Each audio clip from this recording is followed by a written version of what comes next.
Gurugram news channel को subscribe करें और बेल दबाएं ताकि कोई खबर रह न जाए। 19 साल के बाद मेरे साथ एक हादसा हुआ जम्मू कश्मीर में तैनाती के दौरान, और उससे मेरी पूरी ज़िंदगी बदल के रख दी सर। सिर्फ यहाँ से और यहाँ तक 1 फुट का शरीर मेरा काम कर रहा है। 4 पेज की मेरी एप्लीकेशन थी जब 2012 में लगाई थी, आज 400 पेज हो गए सर। उसमें दिव्यांग सैनिक की भावनाओं के साथ खिलवाड़ किया गया सर। ये तो मैं सर आत्मदाह करने के लिए भी मजबूर हो जाऊंगा, और जो मेरे को सेना से मेडल मिले हैं वो मैं डीसी साहब को दे दूंगा सर। नमस्कार, स्वागत है आपका गुरुग्राम न्यूज़ में, जहां हम दिखाते हैं खबरें सिर्फ आपके शहर की। आज आप लोगों से एक अपील करूंगा कि आप लोग इस खबर को देखने के बाद शेयर ज़रूर कर दीजिएगा। आज ये अपील इसलिए है क्योंकि ये खबर हमारे उस जवान के लिए है जिसने देश से सेवा में अपने 19 साल अपनी ज़िंदगी के दे दिए, और आज अपने हक के लिए वो 8 साल से हमारे देश के इस सिस्टम से लड़ रहा है, और लड़ भी ऐसी हालत में रहा है कि शायद आप और मैं इतना ना लड़ पाते। आपको कहानी ज़रा मैं बता देता हूँ। इस समय हम काकरोला गांव में हैं, गुरुग्राम का काकरोला गांव आप सभी जानते होंगे। और मेरे पीछे आप ये एक प्लॉट देख रहे हैं जो टूटा फूटा सा नज़र आ रहा है। दरअसल ये प्लॉट हमारे उस देश के सेना के जवान को दिया जाना था जिन्होंने 19 साल अपनी ज़िंदगी के इस देश सेवा में दे दिए। मैं बात कर रहा हूँ मनोज शर्मा की, जो कि एयरफोर्स में 19 साल देश की सेवा उन्होंने की, और 19 साल देश की सेवा करने के बाद जब वो कश्मीर में उनकी पोस्टिंग थी, उस दौरान वो एक हादसे का शिकार हो गए। और हादसे का शिकार ऐसा हुए कि कमर के नीचे से उनका सारा शरीर पैरालाइज हो गया, और अपने हक के लिए वो सरकार, प्रशासन और इस सिस्टम से आज तक लड़ रहे हैं। मैं ज़्यादा इंतज़ार नहीं कराता, मैं सीधा बात करूंगा मनोज शर्मा जी से, जो हमारे देश के जवान रहे हैं। 19 साल उन्होंने देश सेवा की है। उन्हीं से जानते हैं कि उनकी क्या कहानी है और किस लिए वो इस सिस्टम से लड़ रहे हैं। मनोज जी, सबसे पहले आपका बहुत बहुत धन्यवाद कि आपने हम लोगों के लिए अपनी ज़िंदगी के 19 साल इस देश सेवा में दिए, और आप लोगों की बदौलत ही, आप लोग जैसे जो सेना में जवान हैं उनकी बदौलत ही हमारे देश के वासी सुरक्षित हैं। तो सर, ये जानना चाहूँगा कि आपके साथ क्या ट्रेजेडी हुई और आज आपको सिस्टम से क्यों लड़ना पड़ रहा है? 8 साल से आप लगातार लड़ रहे हैं। सर नमस्कार, बहुत बहुत धन्यवाद सर आपका। मैं मनोज शर्मा, सुपुत्र श्री रामनिवास शर्मा, गांव कांकरोला का निवासी हूं। मैं 1994 में भारतीय वायुसेना में एयरफोर्स ज्वाइन की मैंने। सब कुछ बड़ी अच्छी तरह से चल रहा था, लेकिन 19 साल के बाद मेरे साथ एक हादसा हुआ जम्मू कश्मीर में तैनाती के दौरान, और उससे मेरी पूरी ज़िंदगी बदल के रख दी सर। मेरे को ट्रॉमेटिक पैराप्लीजिया हुआ, और उससे मेरे नीचे का शरीर, यहाँ से नीचे बिल्कुल काम नहीं कर रहा है। सिर्फ यहाँ से और यहाँ तक 1 फुट का शरीर मेरा काम कर रहा है। मेरे को पता चला कि Punjab village common land rule के 1964 के तहत जो शहीद हो जाते हैं सैनिक या जो दिव्यांग हो जाते हैं, उनको 200 वर्ग गज का प्लॉट सरकार की तरफ से पंचायती ज़मीन में मिलता है। इसी के लिए मैंने 2012 में अप्लाई किया था, लेकिन 2012 से 2020 8 साल ये संघर्षपूर्ण जो मैंने बिताए, देश की सेवा करते हुए मैं दिव्यांग हुआ हूँ। आप लोगों के लिए मैंने अपने शरीर का बलिदान दिया। जब एयरफोर्स कोई भी फौज ज्वाइन करते हैं तो 1 सेंटीमीटर भी अगर हाइट या कुछ कम हो जाती है तो उसको एक्सेप्ट नहीं करते हैं, जबकि मैं तो पूरा शरीर पैरालाइज लेके अब वापस आया हूँ। तो इस प्लॉट, ये जो प्लॉट मेरे को दिया गया, इस पे पहले से डिस्प्यूटेड है सर। इस पे 2 का केस ऑलरेडी चल रहा है। मैंने सरकार पीएमओ से, chief minister, minister of defence, DC Gurgaon, 5 DC बदल चुके सर, 2 सरकारें बदल चुकी है। राव नरबीर जी से भी मैं मिला इस सिलसिले में, राकेश दौलताबाद जी जो हमारे विधायक हैं उनसे भी मिला। 2 सरकारें बदल गई, 5 डीसी बदल चुके सर, लेकिन मेरी कोई कहीं सुनवाई नहीं हुई। मैं इस व्हील चेयर पर कभी डीसी ऑफिस जाता हूँ, 3 बार मैं लिफ्ट में फंस चुका हूँ सर। वहाँ लिफ्ट लाइट चली जाती थी, मैं 2-3 बार फंसा हूँ सर उसमें। अभी मैं डीसी साहब के पास जाता हूँ तो अभी वहाँ कोई भी लिफ्ट काम नहीं कर रही है। अब उनका फर्स्ट फ्लोर पे, तो मैं वहाँ सर कैसे जाऊँ? कांग्रेस की सरकार में ये मेरा केस पुटअप हुआ था सर। कांग्रेस में जैसे आगे बढ़ा, कांग्रेस चेंज हो गई, बीजेपी आ गई। बड़ी उम्मीदें थी कि बीजेपी आई है तो हमारा कुछ भला होगा, क्योंकि यही एक है कि विकास। मोदी जी सैनिकों के साथ सरहद पे, बॉर्डर पे जाके दिवाली मनाते हैं, होली मनाते हैं। जब मोदी जी सरकार में आए थे 2014 में, 13 में पहली रैली हरियाणा में एक्स सर्विसमैन की रेवाड़ी में की थी, तब एक मुझे भी उम्मीद बनी थी कि मेरा भी कुछ भला होगा। लेकिन सर सब ये खोखले नज़र आए। तो सबसे पहले मैं एक बात और बता दूं आप लोगों को कि मनोज जी को जो ये ड्यूटी ऑन ड्यूटी जब ये दिव्यांग हुए तो एक कानून था कि अगर कोई सेना का जवान शहीद हो जाए या उस ड्यूटी के दौरान वो दिव्यांग हो जाए तो सरकार की तरफ से, पंचायत की तरफ से उनको एक ज़मीन का टुकड़ा अलॉट किया जाता है उनके ही गांव में या आसपास जहां भी ज़मीन अवेलेबल हो। लेकिन आज 8 साल हो चुके हैं इनकी स्थिति को। 8 साल से अपना हक पाने के लिए ये सिस्टम से लड़ाई कर रहे हैं। मनोज जी, आप कहाँ कहाँ आपने एप्लीकेशन दायर की, किन किन से आप मिले और क्या क्या जवाब आप लोगों को मिला? सर मैंने पीएमओ को भी लिखा इस बारे में, मैंने मिनिस्टर ऑफ डिफेंस को भी लिखा है, डीसी साहब से भी मैंने गुहार लगाई है, 2 विधायकों से मैंने गुहार लगाई है, लेकिन फिर भी मेरे काम आगे नहीं बढ़ा। सर मैं आपके चैनल के माध्यम से अपील करना चाहूँगा कि मुझे मेरा या तो हक दिलाया जाए या जो सरकार से, भारतीय वायुसेना से जो मुझे मेडल सम्मान जो मिला है वो फिर मैं डीसी साहब को दे दूंगा। और मैं अपने ऊपर ये नहीं कोई, मैं सैनिक की, भूतपूर्व सैनिक की कोई यादें अपने साथ नहीं रखना चाहता। जब सरकार हमारे लिए इतना नहीं कर सकती तो सर मैं सब वापस कर दूंगा। सर मैं क्या जवाब मिलता है जब आप अधिकारियों से मिलते हैं, सारा सब कुछ होता है, आपको ये प्लॉट दिया गया तो उस समय क्या स्थिति थी और अब क्या स्थिति है? सर कोई संतोषजनक जवाब नहीं मिलता है। फाइलें एक ऑफिस से दूसरे ऑफिस तक घूम रही है, चक्कर ही लगा रही है। 4 पेज की मेरी एप्लीकेशन थी जब 2012 में लगाई थी, आज 400 पेज हो गए सर। उसमें 2 फाइल बन चुकी है सर मोटी मोटी, लेकिन कोई भी सुनवाई नहीं हुई। तो जब आपको ये प्लॉट दिया गया, क्या आप इससे संतुष्ट नहीं हैं? जो कानून था कि एक ज़मीन का टुकड़ा 100 वर्ग गज या 200 वर्ग गज ज़मीन दी जाती है वेटरन्स को, तो क्या आपको ये दिया गया था ज़मीन, क्या स्थिति रही और अब क्या समस्या इसमें आ रही है, ज़रा बताइए। सर जब मैंने पीएमओ को लिखा तो पीएमओ से एक चिट्ठी आई डीसी साहब के पास और चीफ सेक्रेटरी पंचकुला से, तब उन्होंने आनन फानन में मेरे को एक ये प्लॉट 200 गज की बजाय 100 गज का अलॉट कर दिया। मैंने सोचा चलो कुछ नहीं है, 100 गज का ले लो, लेकिन टेंशन फ्री में जीवन व्यतीत कर लूँगा अपना। ये 100 गज का प्लॉट भी डिस्प्यूटेड दे दिया। मैंने उनसे कहा कि सर मुझे कुछ 1 अगस्त की बात है, बीडीओ साहब पंचायत यहाँ पे आई थी, उन्होंने मेरे को बोल दिया, फ़ोटो भी खिंचा इस प्लॉट के सामने, अगर भाई तुम्हारा ये प्लॉट है तुम इसे काम शुरू करो। मैंने अगले दिन काम शुरू किया तो जिस इसमें मालिकाना हक जताते हैं उन्होंने आके पुलिस को बुला ली। इससे मेरी छवि धूमिल हुई है। एक दिव्यांग सैनिक की भावनाओं के साथ खिलवाड़ किया गया सर। ये प्लॉट दिया, 100 गज का दिया, डिस्प्यूटेड दिया। मैंने बीडीओ साहब को बोला कि सर आप मुझे कुछ लिखित में दे दो। बोला लिखित में हम दे देंगे, अभी 1 अगस्त की बात है, ये 15 अगस्त तक उस टाइम पर रजिस्ट्रियाँ बनती है, आपकी रजिस्ट्री करा देंगे। लेकिन बाद में एक और ये केस का भंडाफोड़ हुआ कि सर इस पर तो किसी और का कब्जा था। तो ऑलरेडी यहाँ पर कब्जा है पहले ही? जी सर, इस पर कब्जा है किसी का, गाँव के बंदे का। तो उनके पास क्या कागजात है, वो किस कागज़ के तहत वो इस पर मालिकाना हक जता रहे हैं? उनके पास इस प्लॉट से संदर्भित कोई भी उनके पास दस्तावेज नहीं है। एक रजिस्ट्री दिखाते हैं वो 1976 की है कोई, लेकिन उसमें इस प्लॉट का नंबर भी मेंशन नहीं है।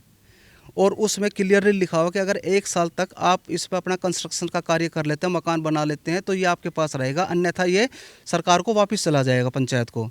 लेकिन 44 साल के बाद भी अब इसकी आप हालत देख सकते हो, कैसा कंस्ट्रक्शन है, कैसा नहीं है सर इस पर। तो जो आपकी पंचायत है, गांव की कांकरोला पंचायत, उनकी तरफ से किस तरह का सपोर्ट मिला? क्या वो इसमें इंटरफेयर नहीं कर रहे हैं? सर इंटरफेयर कर रहे हैं। उन्होंने प्रस्ताव पास करके मेरे को दे दिया और बीडीओ साहब को भी दे दिया उन्होंने, लेकिन वो ये नहीं बता रहे हैं कि तेरा प्लॉट ये है, आप इस पर अपना काम शुरू करो। खाली उसमें दुविधा वाली स्थिति में मेरे को डाल दिया। उसमें उन्होंने किला नंबर लिख दिया, मुस्तिल नंबर, लेकिन प्लॉट नंबर नहीं लिखा। जब बीडीओ से डीडीपीओ के पास गई तो वो बोलते कि हमें एग्जैक्ट लोकेशन बताओ कि कौन सा प्लॉट है, प्लॉट नंबर नहीं बता रहे हैं सर ये। तो अब आप क्या डिमांड करते हैं? मैं कहना चाहूँगा इस चैनल के माध्यम से, इस खबर के माध्यम से, आप क्या डिमांड करते हैं सरकार से? और मतलब अगर सरकार इसी तरह से सिस्टम आपको अगर खींचता जाए आगे तो क्या कदम होगा आपका अगला? सर मैं आपके चैनल से यही अपील करता हूँ कि मेरी मदद की जाए।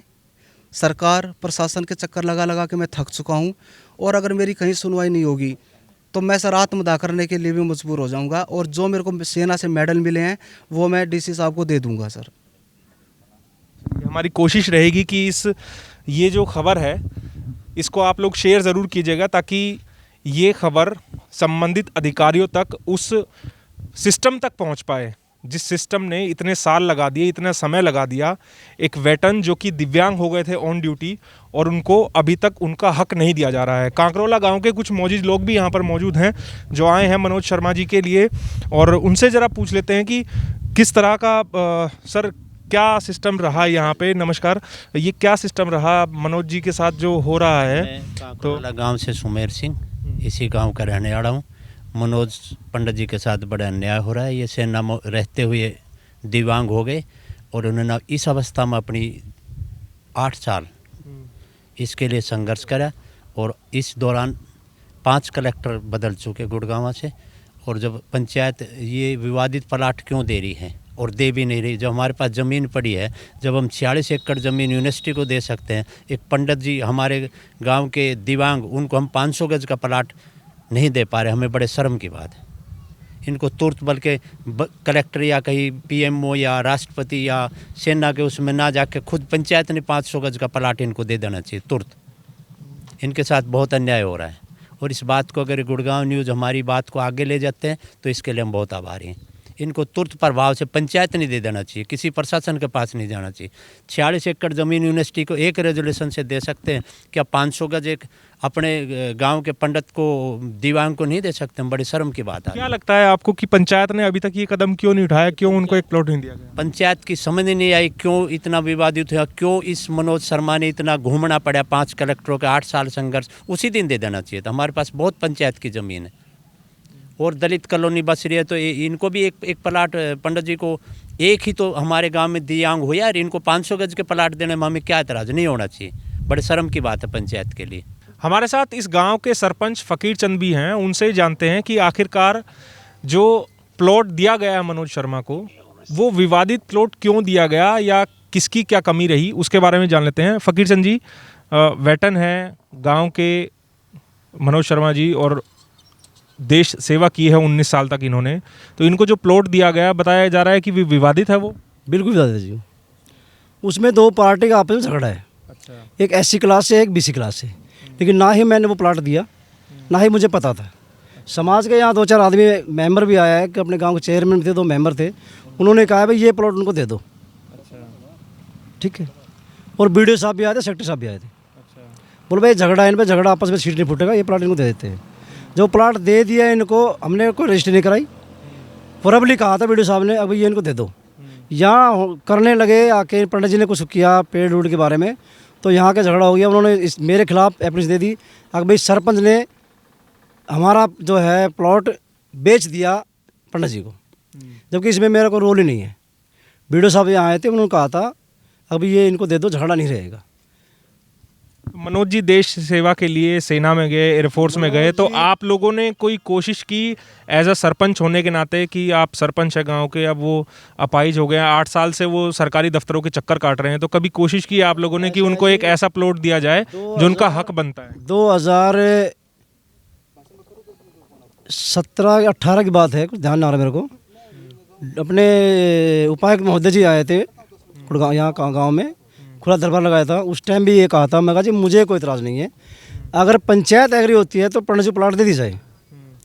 आज भी मैं ये कहता हूँ, अगर 13 मेंबर है, 13 है मेरे पास मेंबर, 2 SC के, बाकी जनरल के, मैं भी SC समाज से हूँ। अगर सारी पंचायत आके प्रस्ताव बनाए सेक्रेटरी साहब के, BDO साहब साइन कर दे, तो इनको ज़मीन देने में मुझे कोई एतराज़ नहीं है। कमी अभी कहाँ बच रही है?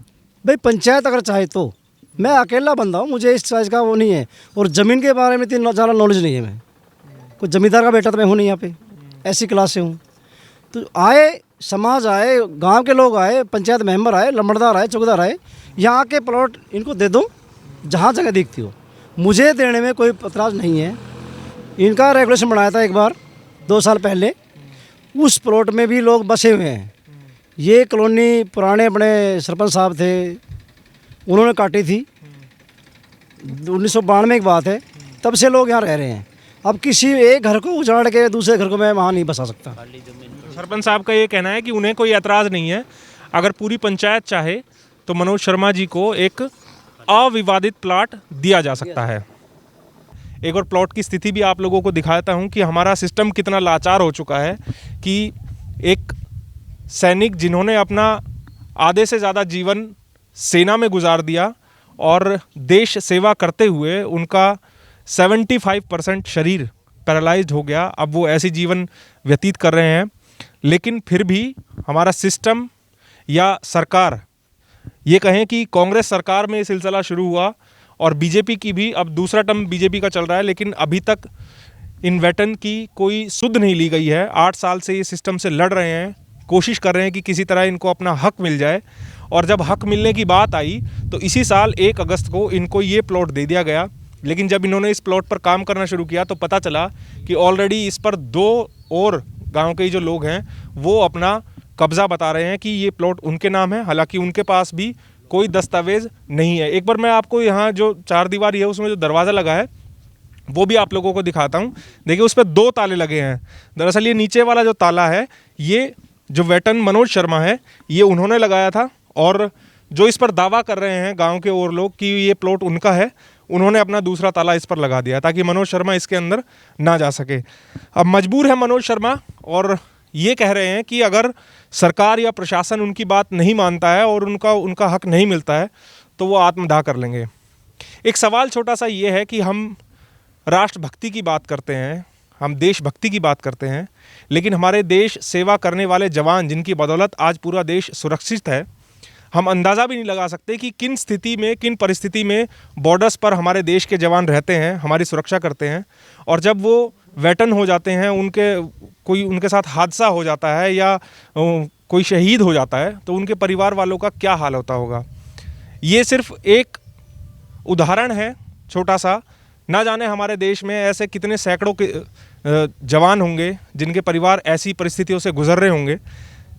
और ज़रूरत है इस सिस्टम को चेंज करने की कि कम से कम हमारे देश के जवानों के साथ, उनके परिवार वालों के साथ ऐसा किसी के साथ ना हो।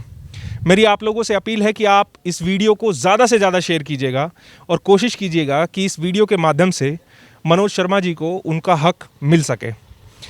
अपनी राय कमेंट करके ज़रूर बताइएगा इस खबर के बारे में, और मैं फिर कहूँगा कि इसको शेयर करना बिल्कुल मत भूलिएगा। कैमरामैन मोनू के साथ मैं सुनील यादव, गुरुग्राम न्यूज़।